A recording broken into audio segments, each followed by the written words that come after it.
Ah bien, merci. Donc vous aussi, pour 2h30, vous avez la parole. J'essaierai d'être au moins aussi bref que mon collègue. Alors, je voudrais commencer aussi par des remerciements.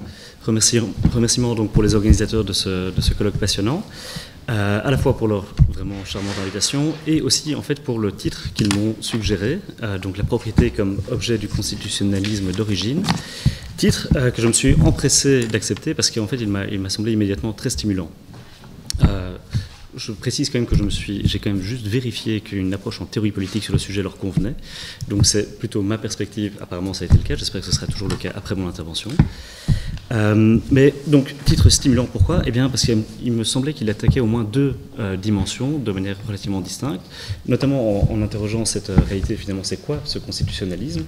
Quelle est la réalité qui se cache derrière ce mot en isme ? Et ce qui, moi, va m'intéresser, c'est finalement cette idée du constitutionnalisme comme un geste définitoire qui a vocation à être définitif d'une certaine manière. Cette idée qu'on pose une constitution et après cela, le régime se développe finalement dans les cadres posés par la constitution en tant que telle. Alors, je vais examiner cette question sous deux aspects. Le premier aspect vers lequel ce titre faisait signe, qui est finalement la question de quelle est la place de la propriété dans les constitutions libérales ? Qu'est-ce que les constitutions libérales en disent ? Et puis un autre aspect qui me semble aussi extrêmement intéressant, qui est finalement, mais qu'est-ce qui est en jeu lorsque le constituant, justement, doit, dans ce geste relativement inédit, définir des rapports de propriété et donc poser finalement un type ou un système de propriété qui a vocation à devenir définitif et à encadrer le reste des activités économiques. Alors, je vais commencer par le premier aspect. Pour vous montrer en fait à quel point il y a eu une petite déception à ce niveau-là, puisque donc j'ai commencé très logiquement par aller rouvrir quelques constitutions histoire d'examiner ce qu'elles disent sur la propriété. Et en fait, les constitutions libérales sont relativement muettes sur le sujet. On trouve quand même une clause dans quasiment toutes les constitutions libérales, qui est une clause qui va protéger le propriétaire contre l'expropriation arbitraire. Ça, c'est vraiment une clause relativement systématique. On la trouve en Belgique dans l'article 16 de la Constitution, dans le 5e amendement de la Constitution fédérale américaine, dans l'article 17 de la Déclaration des droits de l'homme, qui est évidemment intégré au bloc de constitutionnalité français.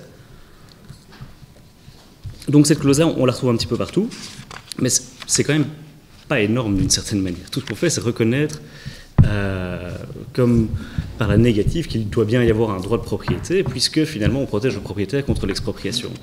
Mais on n'a pas de définition, on n'a pas de définition claire ou autre de la propriété dans les constitutions.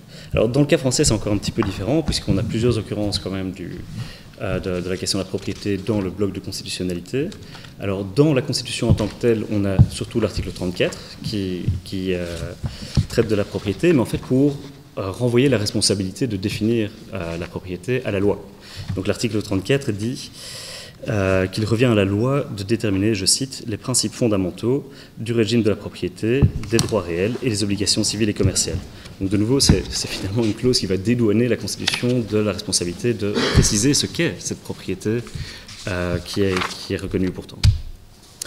Par contre, il y a deux autres mentions extrêmement importantes, trois autres mentions, non pas dans la Constitution, mais dans le préambule à la Constitution de 1946 et dans la Déclaration des droits de l'homme. Alors, dans le préambule à la Constitution de 1946, on a ce très beau principe économique fondamental, selon les termes du préambule, qui dit, je cite, tout bien, toute entreprise dont l'exploitation a ou acquiert les caractères d'un service public national ou d'un monopole de fait doit devenir la propriété de la collectivité. Alors là, on a quand même un principe assez fort, mais ce n'est pas le sujet de cette intervention, même si ça aurait pu l'être. Mais ce qui m'intéresse, ça va surtout être la Déclaration des droits de l'homme, où là, on a aussi deux occurrences extrêmement importantes de la propriété. Donc dans l'article 2, qui, comme vous le savez, classe la propriété parmi les droits naturels et imprescriptibles de l'homme, et puis surtout dans l'article 17, qui en fait est aussi une clause de protection contre l'expropriation, et qui, au passage, rappelle que la propriété est un droit inviolable et sacré, selon les termes de l'article, qui doit donc être protégé contre toute interférence, on va dire, enfin, tout risque d'expropriation. Je reviendrai sur ce sujet. Alors, donc, au terme de ce très rapide examen, donc ce survol des constitutions pour regarder quelle est finalement la place de la propriété, en fait finalement c'est assez maigre. On a des clauses de protection contre l'expropriation, mais ce qui apparaît, c'est plutôt on dirait que les constitutions présupposent d'une certaine manière que la propriété privée est un droit, est un acquis. Et par contraste, en fait, on va voir que les constitutions qui se sentent le besoin de définir et de préciser le régime de la propriété, ce sont les constitutions dites non libérales, en particulier la constitution de l'URSS, où là, en 1918 et en 1936, en 1936 en particulier, on a un titre entier de la Constitution qui est consacré à définir les rapports de propriété, à proclamer donc la propriété socialiste, ça c'est l'article 4, propriété socialiste des instruments et moyens de production, et à évidemment déclarer aussi l'abolition parallèle de la propriété privée. Donc là, on a véritablement des constitutions qui précisent leur sujet en tant que tel. Par contraste, les constitutions libérales ont tendance justement à présupposer que la propriété privée est un acquis, ce qui me fait penser qu'il y a d'une certaine manière cette espèce de... que la propriété privée est en quelque sorte un présupposé ou un sous-entendu, on va dire, constitutionnel, qui n'est jamais défini en tant que tel par les constitutions, et en particulier dans le cas français, on a un renvoi explicite à la loi qui dit, eh bien voilà, c'est à la loi de définir ce qu'est la propriété privée. Et il me semble que la loi le fait très bien, en particulier dans le très fameux article 544 du Code civil, qui, je cite, mais vous le connaissez déjà tous, qui définit la propriété en disant la propriété est le droit de jouir et disposer des choses de la manière la plus absolue, notez la plus absolue, pourvu qu'on n'en fasse pas un usage prohibé par les lois ou par les règlements. Et il me semble que je reviens à cet article qui est vraiment fondamental, parce qu'il me semble que c'est ça, finalement, cette espèce de définition de la propriété comme un droit absolu, qui est cette espèce de sous-entendu constitutionnel qui manque, entre guillemets, dans les autres constitutions, ou plutôt qui est tellement évident pour le constituant qu'on ne se sent pas le besoin de le préciser, alors que par contraste, lorsqu'on est dans une constitution non libérale, où justement on rompt avec cette espèce de modèle par défaut de la constitution, eh bien alors là on se sent, comme dans le cas de l'URSS, obligé de préciser que non, on n'est pas dans la propriété privée, on est dans la propriété socialiste des instruments et moyens de production, et ainsi de suite. Alors, deux remarques très rapides sur... Oui, ok. Deux remarques très rapides sur cet article. D'abord pour noter en fait que l'usage d'un double superlatif, puisque donc la propriété est définie comme le droit le plus absolu. C'est quand même assez rare, c'est une remarque que je dois à François Host. Usage d'un double superlatif qui est superflu d'une certaine manière, puisque bon, absolu, il suffit. Pourquoi dire le plus absolu? Qui est-il le plus absolu que l'absolu d'une certaine manière? Mais qui, à mon avis, en fait, est un usage qui révèle bien l'intention du législateur ici, qui est d'insister sur ce caractère absolu de la propriété privée, et qui va justement, à mon sens, générer une certaine tension au sein même de la protection de la propriété. Deuxième remarque pour dire que finalement, ce concept de propriété, on pourrait m'opposer qu'il est postérieur aux constitutions ou au moment des constitutions libérales. Mais il faut quand même remarquer qu'il ne fait que reformuler une formulation qui est en fait beaucoup plus ancienne, qu'on trouve déjà chez Bartol et chez Blackstone en particulier, de la propriété, où justement on a toujours cette espèce de structure. Un, on affirme que la propriété est un droit absolu, et deux, on va limiter ce droit en disant la propriété est un droit absolu, sauf pour évidemment, qui est évidemment dans les limites donc des lois et des règlements et ainsi de suite. Donc cette espèce de affirmation de l'absolu, 2, limitation par les lois et règlements et ainsi de suite. Et cette structure de la définition de la propriété, on la trouve déjà chez Bartol, ensuite chez Blackstone, et c'est quelque chose qui va se reproduire dans la plupart des codes européens. Alors je pense que finalement, c'est cette définition-là du droit de propriété, de la propriété privée, du droit de propriété comme propriété privée, qu'on va retrouver comme forme de sous-entendu constitutionnel, qui, à mon sens, justement, est d'autant plus intéressant à étudier qu'il est parfois plus stable que les constitutions elles-mêmes, puisque quand on regarde notamment l'histoire constitutionnelle de la France, on a parfois des changements de régime, des changements de constitution relativement rapides, alors que finalement c'est bien un élément qui reste, c'est cette conception de la propriété comme droit absolu. Alors, j'emprunte ici les mots, Michael Xyfaras avait une jolie formule pour souligner ce point dans son ouvrage sur la propriété. Il écrivait, je cite, en référence au cas français, en 1850, un vieillard aura connu 3 révolutions, un empire et 2 restaurations, mais un seul code civil, une seule définition de la propriété. D'où cette idée que, en fait, finalement, voilà, est-ce que ce sous-entendu constitutionnel, cette définition de la propriété comme droit de propriété absolu, n'est pas finalement une pièce manquante parce qu'elle est toujours présupposée par le constituant au moment, en tout cas, de faire une constitution libérale. Alors, ceci m'encourage, et c'est la deuxième partie de cet exposé, en fait, à explorer du coup la question, mais qu'est-ce qui est en jeu quand on définit justement la propriété comme cette forme de propriété, comme un pouvoir, enfin propriété privée, pouvoir absolu du propriétaire. Qu'est-ce qui est en jeu quand finalement on pose cette idée-là au début et comment est-ce qu'elle se développe? Quels sont finalement les chemins ou les potentialités auxquelles elle donne lieu? Quels sont les régimes propriétaires qui peuvent se développer dans le cadre posé par cette définition? Ce que j'aimerais suggérer, c'est qu'il y a une forme de tension, en fait, au sein même de cette définition, on va dire, constitutionnelle, ou d'un constitutionnalisme élargi, ou entendu justement dans ce sens plus général d'un acte définitoire, une tension qui surgit au sein de ce concept même, donc de l'affirmation de la propriété comme un droit absolu du propriétaire. Alors pour mettre en exergue cette tension, j'aimerais justement revenir à cet article 17 de la Déclaration des droits de l'homme, et en fait, évoquer une rectification qui est peu connue ou méconnue et que j'ai moi-même remarqué assez tard. Notamment, vous savez, je viens du centre de théorie politique où il y a notamment Justine Lacroix et Jean-Yves Pronchère qui ont travaillé longtemps sur les droits de l'homme. Et j'ai eu l'occasion, comme ça, finalement, en examinant de près une des affiches de colloque, de réexaminer. Vous voyez cette image canonique de la déclaration gravée sur le marbre en deux tables avec deux petits anges au-dessus, le triangle, et ainsi de suite. Et qui, en fait, reprend le texte de la déclaration, non pas qu'on trouve dans la plupart des manuels, mais le texte de la déclaration de 1789. Et j'ai remarqué avec surprise qu'il y avait une petite modification par rapport à la version connue de l'article 17, puisqu'il n'était pas marqué « la propriété étant un droit inviolable et sacré », mais « les propriétés ». Donc il y avait l'usage d'un pluriel, « les propriétés étant un droit inviolable et sacré, nul ne peut en être privé si ce n'est lorsque la nécessité publique, légalement constatée, l'exige évidemment et sous la condition d'une juste et préalable indemnité ». Alors je me suis posé la question, quelle est la bonne version? Comment ça se fait qu'on a une différence entre un pluriel et un singulier? D'autant plus que c'est quand même pas la même chose de dire finalement les propriétés étant un droit inviolable et sacré ou la propriété étant un droit inviolable et sacré. J'ai trouvé l'explication dans un article de Guy Putefin sur les différentes versions de la Déclaration des droits de l'homme. Et donc en fait c'est entre 1789 et 1791. En 1791, l'Assemblée nationale, au moment donc d'adjoindre la Déclaration des droits de l'homme à la Constitution, la révise, la remet au vote, et il y a une discussion sur est-ce qu'on veut modifier ceci ou cela. Non, ok, on l'accepte. Et puis quelqu'un dit, enfin un des membres, le PV ne précise pas qui, un des membres dit c'est par contre sans doute par erreur qu'à l'article 17, les propriétés figurent à la place de la propriété, et le PV relate que simplement il y a eu un accord en disant en effet ça doit être par erreur, donc on a modifié ça, et depuis on trouve toujours cet article au singulier, la propriété. Alors,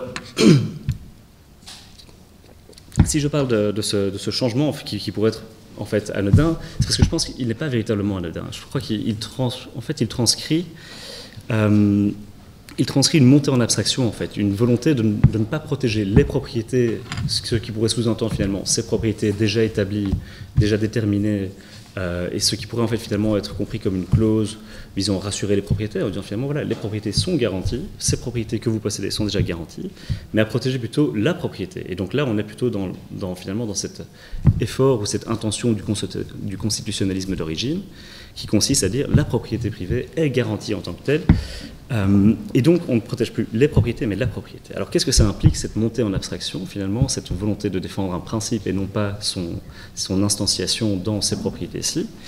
Eh bien ça implique à mon sens d'abord l'exigence d'une justification, pourquoi protéger la propriété privée en tant que telle, et l'exigence d'une justification qui ne soit pas particulière ou arbitraire, ou plutôt d'une justification qui ne bénéficie pas à certains et pas aux autres. Et donc d'une justification qui doit intrinsèquement être universaliste d'une certaine manière. On ne peut pas dire on va protéger la propriété parce que ça va bénéficier à telle classe, parce que ça va bénéficier à tels individus, ça va bénéficier à ceux qui sont par exemple déjà propriétaires. Et donc quand on passe finalement à un niveau de légitimation de la propriété comme principe abstrait, la justification que l'on donne doit être d'une certaine manière universelle, ne profiter à personne, en particulier quand on vient d'affirmer dans le premier article de la déclaration que les distinctions sociales sont fondées sur l'utilité commune. Donc on ne peut pas commencer à faire des discriminations fondées sur l'arbitraire. Alors, qu'est-ce que ça implique? Eh bien, ça implique à mon avis une forme de tension. Une forme de tension entre deux compréhensions relativement différentes de la propriété. Alors, pour illustrer cela, je voudrais montrer donc finalement quels sont les arguments, je vais faire un tout petit tour par les différents arguments qu'on peut invoquer pour légitimer la propriété et qui, à mon sens, se classent dans trois grandes familles. Donc pour répondre à cette question, mais pourquoi la propriété privée est-elle légitime? Ce que j'ai pu constater, c'est qu'il y a trois grandes catégories d'arguments. On va dire les arguments naturalistes, qui à la suite de John Locke vont dire la propriété privée est un droit naturel, on l'acquiert par le travail. Le travail mêle quelque chose qui m'appartient en propre à la chose inappropriée, et donc il y a un droit naturel à l'appropriation ou à la propriété privée de ce à quoi j'ai mêlé mon travail. Ce sont les arguments naturalistes. Les arguments, on pourrait dire, conventionnalistes libéraux, qui reconnaissent le fait qu'il n'y a pas de droit naturel, mais que la propriété est une convention, et qui disent, si c'est une convention, alors il faut qu'on ait une bonne raison finalement de choisir la propriété privée plutôt qu'autre chose. La bonne raison qu'on peut avoir dans l'optique libérale, c'est de dire la propriété privée est la condition ou le support de la liberté, et donc en fait finalement le propriétaire dispose d'une plus grande liberté, donc si on protège la propriété privée, c'est pour ses effets positifs sur la liberté. Troisième famille d'arguments, ce sont les arguments qu'on pourrait classer comme économicistes ou efficientistes, qui diraient la propriété privée permet en fait le développement d'une société de marché qui elle-même va augmenter le stock global de ressources et de richesses et qui va permettre donc finalement d'augmenter la richesse individuelle en augmentant le stock global. Alors tout le monde ne va peut-être pas profiter de la même manière, mais dans l'ensemble, on va dire un ouvrier, c'est déjà présent chez Locke en filigrane, quand il dit que finalement un ouvrier journalier anglais est mieux logé, nourri et vêtu qu'un roi dans les vastes Amériques. Donc c'est cette idée que finalement le capitalisme augmente le niveau de vie, que cette augmentation du niveau de vie profite à tout le monde et à personne en particulier. Donc ce que j'aimerais montrer, c'est qu'en fait finalement ces trois types d'arguments ont une dimension en fait universaliste qui correspond, qui répond à cette exigence de légitimation de la propriété privée comme principe constitutionnel ou quasi constitutionnel, et que cette exigence d'universalisme en fait va assez rapidement générer une tension avec l'autre aspect de la propriété privée qui consiste à dire mais si on protège la propriété privée en tant que telle, comment éviter, et ça c'est un petit peu la critique socialiste, comment éviter que très rapidement la société se divise entre une classe de propriétaires et de non-propriétaires. C'est-à-dire que finalement cette constitutionnalisation, on va dire, de la propriété, elle se fait toujours en contexte. On ne remet pas les compteurs à zéro d'une certaine manière. Il y a des propriétaires, il y a des non-propriétaires, il y en a qui sont plus propriétaires que d'autres.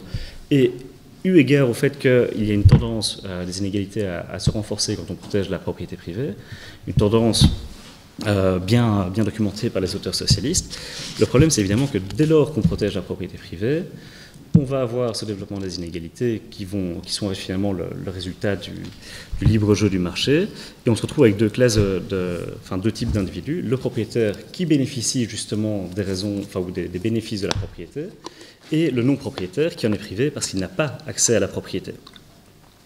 Et ici, on a évidemment une tension. Pourquoi? Parce que si on prend en particulier, c'est particulièrement clair avec l'argument de la liberté. Ok, alors je vais aller très vite. Avec l'argument de la liberté, donc, on a cette idée que si la propriété est légitime parce qu'elle permet de soutenir la liberté, alors en fait tout le monde doit être propriétaire. Tout le monde doit avoir un minimum de propriété qui lui permette justement de bénéficier de cette raison pour laquelle on a protégé la propriété privée plutôt qu'autre chose. Or, et c'est la tension avec l'autre pôle, mais si on protège la propriété privée en tant que telle, on accepte aussi les inégalités, c'est un petit peu ce qu'on pourrait appeler le pôle libertarien, et donc on accepte aussi que certains ne soient pas propriétaires ou ne bénéficient pas de la même manière des avantages de la propriété. Et donc, on a finalement, on va dire, deux pôles qui se mettent en place. Un pôle qui dirait, si on protège la propriété, c'est pour une raison, pour un argument, il faut donc que tout le monde en profite, en raison justement de la dimension universaliste qui est inhérente à l'argument que l'on a donné pour légitimer, pour constitutionnaliser la propriété privée. Et puis de l'autre côté, le pôle, on va dire, libertarien, où là, au contraire, cette bonne raison pour laquelle on a protégé la propriété privée est finalement seconde par rapport au fait qu'on doit laisser le marché faire son œuvre d'une certaine manière, et tant pis pour les non-propriétaires d'une certaine manière, ils auront au moins le droit, en vendant leur travail, d'avoir accès à la propriété en tant que telle. Alors ce que je voudrais suggérer, c'est qu'il y a une troisième voie. Je vais être très rapide sur cette troisième voie. Parce que finalement, la cause de cette tension qui fait apparaître deux pôles comme relativement irréconciliables, un pôle libertarien et un pôle relativement égalitariste, c'est l'idée que la propriété privée implique nécessairement un droit de librement transférer la chose. C'est une idée évidemment qui découle de l'idée que si la propriété est un droit absolu ou le plus absolu, eh bien si je suis propriétaire de la chose, je peux aussi décider à qui je vais la donner, je peux décider de la léguer, je peux décider de la donner par héritage, par don et ainsi de suite, ou de la céder par contrat. Donc c'est une représentation qui est vraiment extrêmement forte, qui pourtant est relativement erronée, puisqu'il n'y a pas de droit absolu au libre transfert de la chose.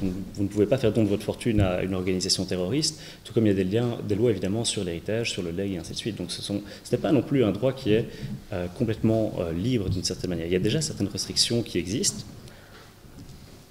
Et ce que je voudrais suggérer, c'est qu'il est tout à fait possible justement si on abandonne ce caractère absolu de la propriété privée, de penser des limitations qui sont intrinsèques au concept même, ou finalement à la volonté de protéger la propriété privée, en disant, mais finalement, voilà, quel que soit l'argument que l'on choisit pour légitimer la propriété privée, étant donné qu'il y a cette dimension universaliste au sein de l'argument, cela implique nécessairement que tous les individus doivent pouvoir profiter finalement des avantages que confère l'institution de la propriété privée. Donc il y a des limitations et une intervention de l'État qui est légitime et fondée justement sur ce principe universaliste et qui est rendu possible par quoi ? Bien, par le fait que l'on renonce à cette idée de transférer librement la propriété privée en tant que telle. Alors je conclus sur finalement sur l'article 17 de la Déclaration des droits de l'homme, qui peut alors avoir un sens très différent, en fait, en disant mais finalement, si on pense justement que la propriété privée ne peut être légitime que si finalement tout le monde et tout un chacune a accès à un minimum de propriété qui lui permet de jouir des avantages et des bénéfices de la propriété, eh bien, dans ce sens-là, on a quelque chose, on a à la fois une résolution de la contradiction ou de la tension que j'évoquais, et on a surtout un sens très différent de ce fameux article, puisque donc on peut comprendre dès lors que si la propriété étant un droit inviolable et sacré, nul ne peut en être privé. Eh bien, ça veut dire que nul ne peut en être privé, même s'il n'en a pas. Donc, il y a finalement un droit, non pas de propriété privée, mais un droit à la propriété privée, et un droit qui soit un droit finalement à la détention d'une propriété privée pour pouvoir justement jouir des avantages ou des raisons pour lesquelles on a décidé de protéger la propriété privée plutôt qu'autre chose. Voilà, je vous remercie.